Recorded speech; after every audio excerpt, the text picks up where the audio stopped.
Hai, Assalamualaikum. Hari ni bersama saya lagi, Jaka Intraday. Okey, motif saya hari ni adalah saya nak explain dekat korang apa itu time frame. Time frame itu dalam bahasa Melayunya adalah jangka masa. In English, we call it time frame. Okey, dalam forex benda ni penting, bukan cikai-cikai. Nampak je nombor-nombor ni, tapi benda ni penting guys. So, jom kita start. Starting from ni, apa yang korang nampak ni. Okay, M1, M15, M5, M30, H1, H4, daily 1, weekly, monthly. So yang ni saya dah bagi tahu daily ya. Terlepas cakap. But it's okay, memang kita nak belajar benda tu pun hari ni. So, M2 stands for minute. H stand for hours. D stand for daily. W stand for weekly.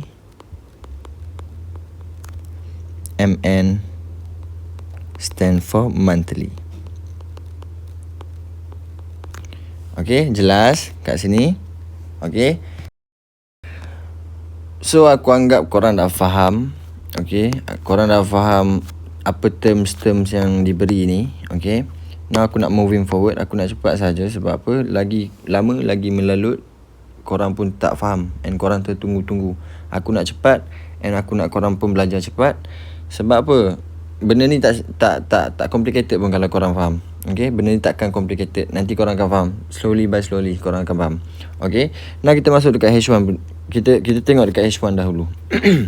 Okay, untuk 1 jam bersamaan 60 minit. Betul? 60 minit untuk berlakunya ataupun untuk H1 buka baru, M30 ni kena ada berapa kali? 2 kali. M15 kena ada berapa kali? 4 kali. M5 kena ada berapa kali? 12 kali. M1 of course kena ada 60 kali. So jelas sebelum terjadinya H1, benda ni main peranan. Sebab tu dekat lower time frame ni aku tak berapa suka. Yang aku suka ni dekat atas pada M30. M50 ni pun aku akan tengok chart pattern lah. Sebab akan berlakunya dekat situ and ada spike-spike-nya dekat sini. Ada momentum nak banding dengan lower time frame 2 ni.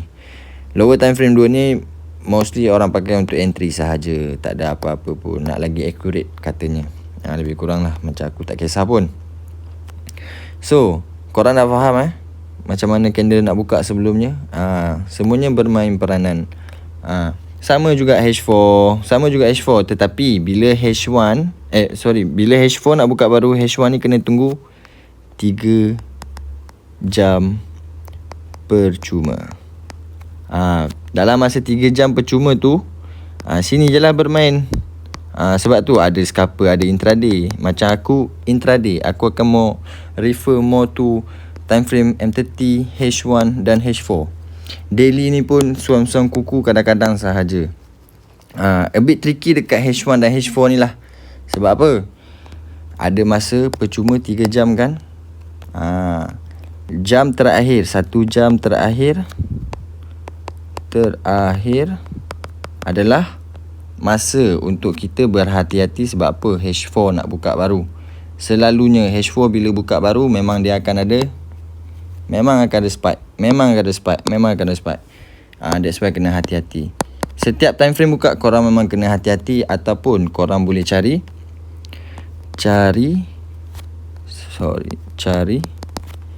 breakout ataupun harga respect ke tak zone korang tu. Respect ke tak harga korang tu. A bit tricky dekat sini sahaja. Apa? Sebab setengah broker tak buka waktu yang sama. Ada setengah broker buka pukul 5, ada setengah broker buka pukul 6. So kalau pukul 6 ni korang pandai-pandai lah. 6 tambah 4, 10.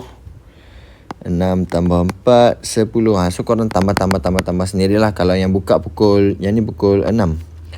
Yang kalau pukul 5, 5 bagi 5 pukul 9. 9 tambah 4 berapa? 13. Pukul 1.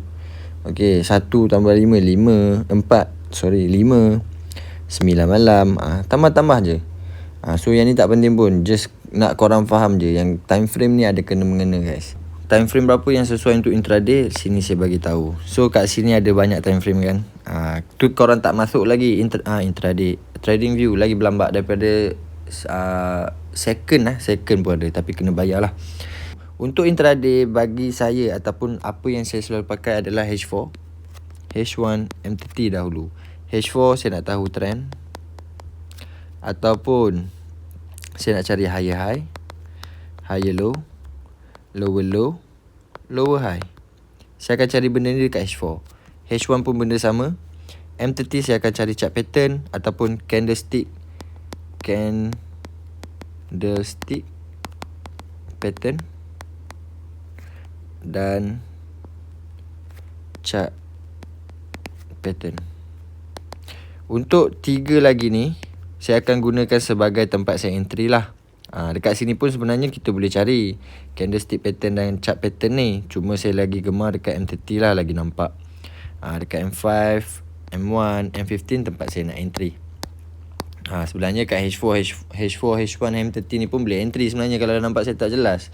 Tak ada masalah pun. Cuma lagi nak selamat ataupun nak lagi sharp ataupun apa-apa, dekat sinilah. Dekat 3 ni. So jelaskan penerangan saya.